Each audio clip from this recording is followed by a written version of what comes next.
Hey you guys, this is Ashley from Bust a Move, and this is my dad, Sean. I thought you were going to introduce yourself.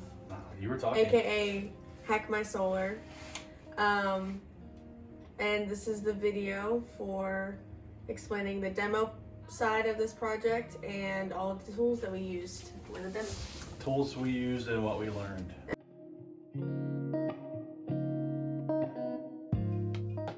We started with the seats. Right. And We for the started taking out the seats. we really used mainly wrenches, and for places that we had to get a lot of leverage, we used a breaker bar with pretty much everything was a 1/2 inch socket, both on the top and the bottom. Mm-hmm. So I would go underneath and I would hold the nuts on the bottom, and then we would use an impact drill to loosen the bolts, and then up top where the chair rail is, we had to use the breaker bar because we really didn't have any other way to get to those bolts. Yeah. And what did you do with those little bad boys right there? So these are like metal brushes, Yeah, and so wire brushes. So in between the chairs and the wall of the bus, there was just built up just nastiness, and yeah. So when Children melted. Yep. And then got caught on the edge, And and we had to scrape the melted children off the bolts. That's exactly what happened. To be able to get to the bolt, to be able to use that bad boy to get them off. Yeah. But basically just went in and brushed all of the gunk out of it. With the breaker bar, we couldn't get a lot of rotation, but we could get just enough to break it loose, to break the seal, so to speak, on the threads of the nuts, and then we would just use our drills and wrenches to take them off from there. Right. So, and then we also used the drill to get the screws out of underneath the cushions, underneath the seats. Right. And then in the event that we had a spot that we couldn't break loose, or for one reason or another, the hand tools wouldn't work, we just used the Sawzall with a Diablo demo blade on it to cut everything loose. Which I think we only used that one time. I think we used it twice. Once on the floors and then once on the Yeah, we ceiling used that one panels. time for the seats. Then we used it on the screws behind the seat belt. Right. Thing you can do hickey. Yeah, so that was pretty much everything we used to get the seats out. Mm-hmm. Oh yeah, you took the bottom part of the seat was attached to the frame, so you took that off. Yeah, those are just regular like Phillips head Right. screws, so just one under there quickly. Whether you could probably like rip them off, honestly, because they were just so old. Yeah, you could have bent those little brackets pretty easily. Yeah. So once the seats were out, we also at the same time we used just a regular cordless drill to take the panels off. There were panels back here on the sides of the back, and then above the windows.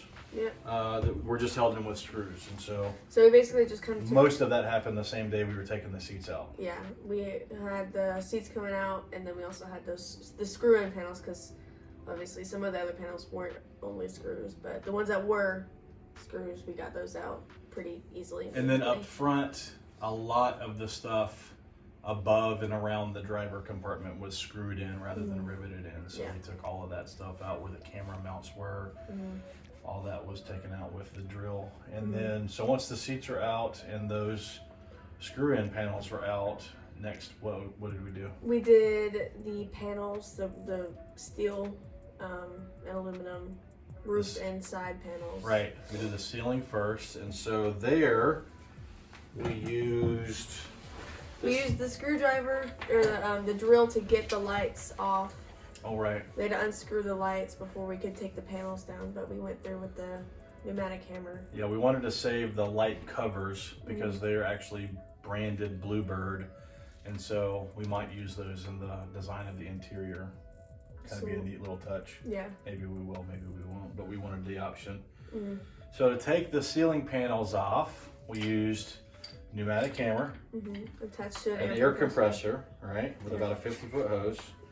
And first you went through with, well, this is the first one. That's so the first one. Tell us about that. So basically this would attach to the pneumatic hammer and it would punch the centers of the rivets out. That way we could go through with the chisel to scrape them off. But this is the one that I broke the head off in one of the rivets. So that one was definitely fun to scrape out because it had a big metal chunk in the middle of it, which is the purpose of punching out the middle of the rivets. So yeah, so the way a rivet works is you've got a flat part that's kind of like a washer, and that is attached to a sleeve, and then through the middle of the sleeve you've got a pin that's bigger on the end than the sleeve is. Should I get a rivet? Nah, that's all right. I can explain it, I think. We'll do that in a later video. Okay. So you put the rivet through the hole, and then you pull the pin out. So there's a tool that does that, which I'm sure you'll see when we get to using it. And as it's pulling the pin out, because it's bigger than that sleeve, it pushes the sleeve out.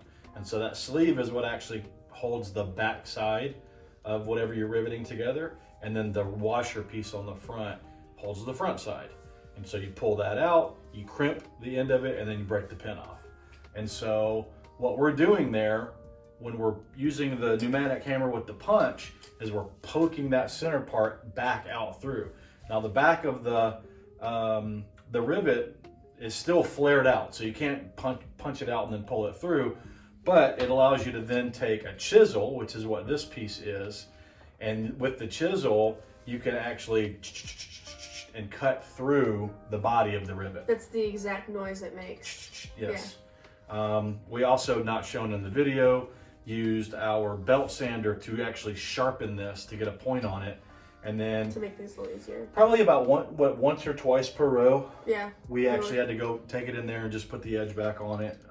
You could definitely tell when it started getting dull. It would take much longer to cut through the rivet.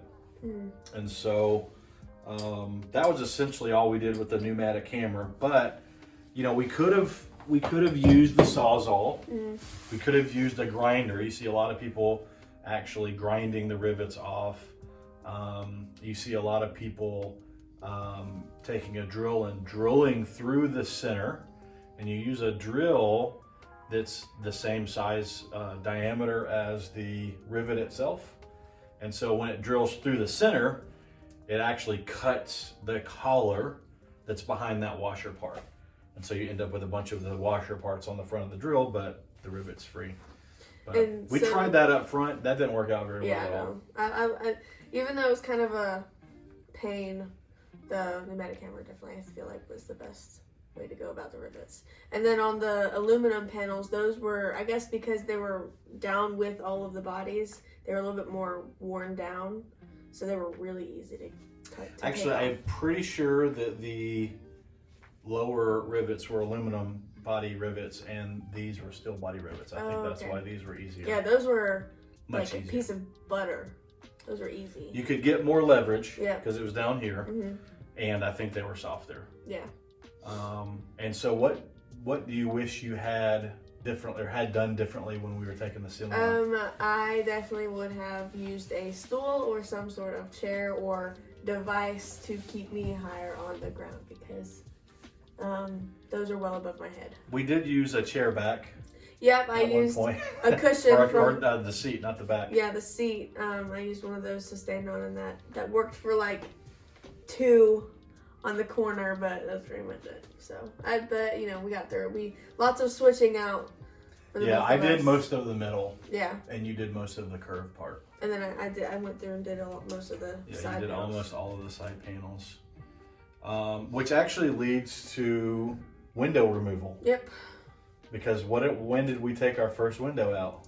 I was going through doing the panels, punching all the rivets out of the the aluminum panels, and it bounced and it hit one of the windows that I was right under, so it shattered the first window that we took out, which resulted in starting to think more about what we were going to do with the windows now that one we hadn't really out. thought about the windows.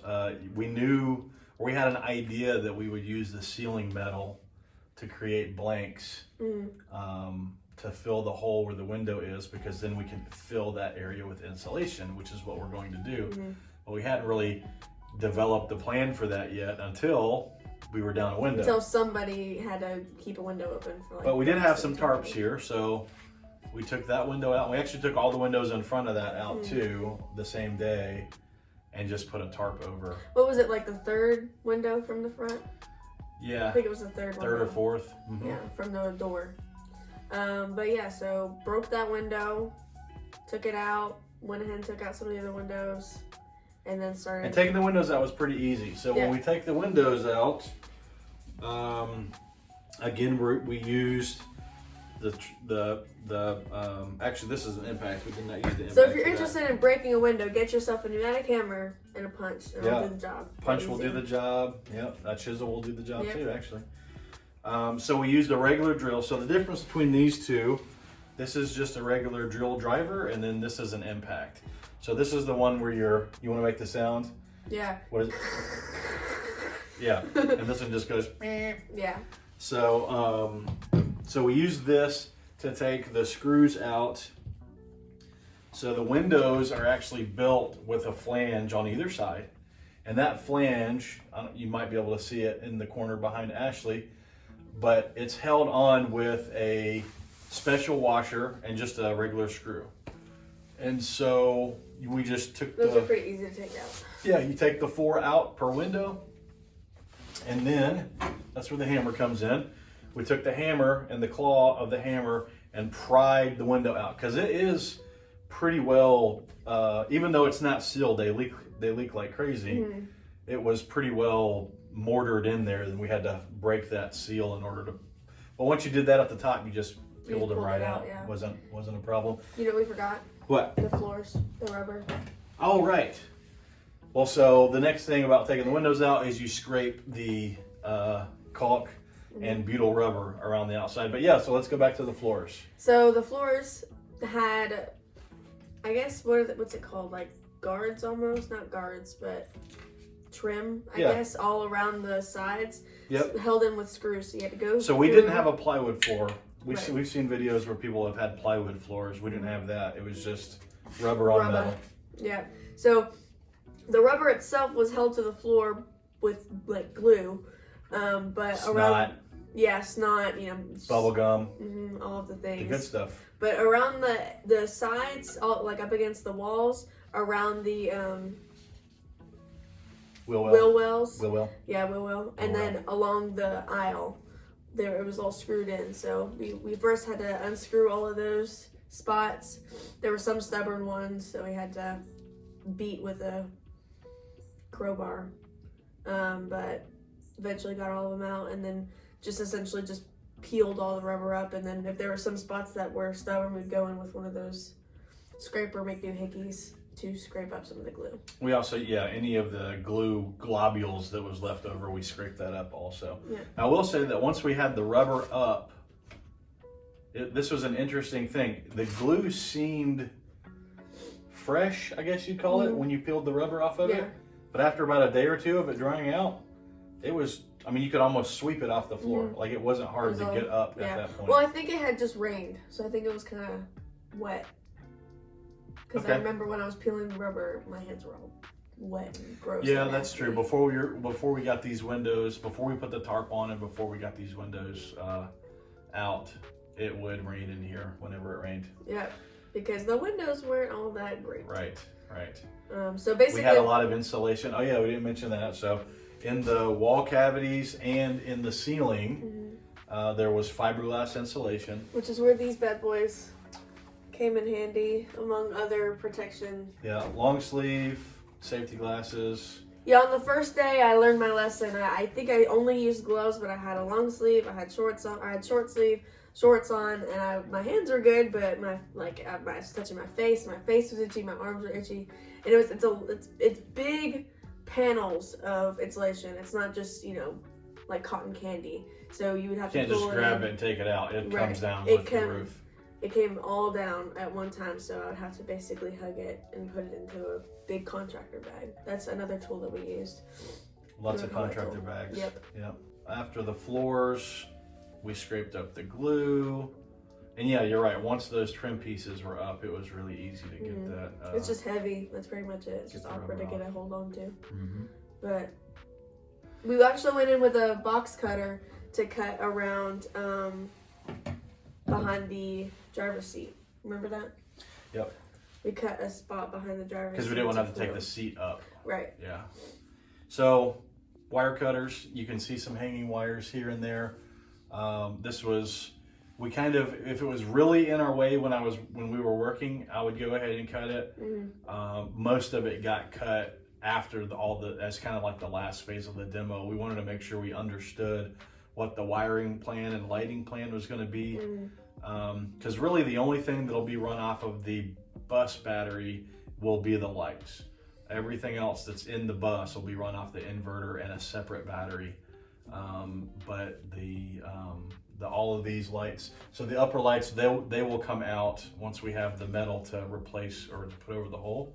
But all the lower lights, brake lights, blinkers, all the side markers and everything else will stay in place, but with new wire that cuts out a lot of this ancillary stuff that we don't need, like the emergency exit alarms and things like that. Yep, and there was also a casing around the emergency exits above the panels that we need to take out. Yeah, a little trim piece. Those are interesting because they have little, like, over the screws, they had little casings that you'd have to pop off, and then you'd have to go in with a screwdriver underneath, or a drill underneath to get those off. Yep, probably some sort of safety device for dumb children. Yep. And then the only other tool I don't think we've covered yet is a grinder with a cup wheel on it, and this was just to get the flaky rust off the floor, of which there wasn't much. This bus was not very rusty at all, so there was a little bit right around the wheel wells, which if you think about kind of how water would flow through the bus, it makes sense. That's where it would maybe stop and pull up and not have anywhere to go. Yeah.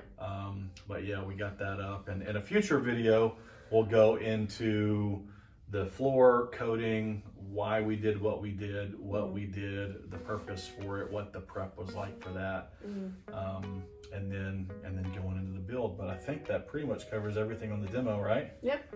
Any other lessons learned or things that you would have done differently? Just using a stool, maybe grew for a few inches. I probably would have done that. Right. If I had the option. Maybe be a little bit more thoughtful about PPE before we got started. Yeah, definitely. Because we were in here in flip-flops and shorts and short sleeves and I didn't have no eye protection or anything at the beginning, and then we were like, oh yeah, you know what? We should That's probably important. protect our eyes and ears and lungs and skin. Yeah. But it definitely took some itchiness to get to that point. Yeah. To that realization. But All right. Well, what do they say? Smash, smash, smash that like button. Is that what it is? Subscribe button. Yeah. Right. Do all that stuff. All it helps out, things. Ashley. And follow the social medias. And thank you for watching.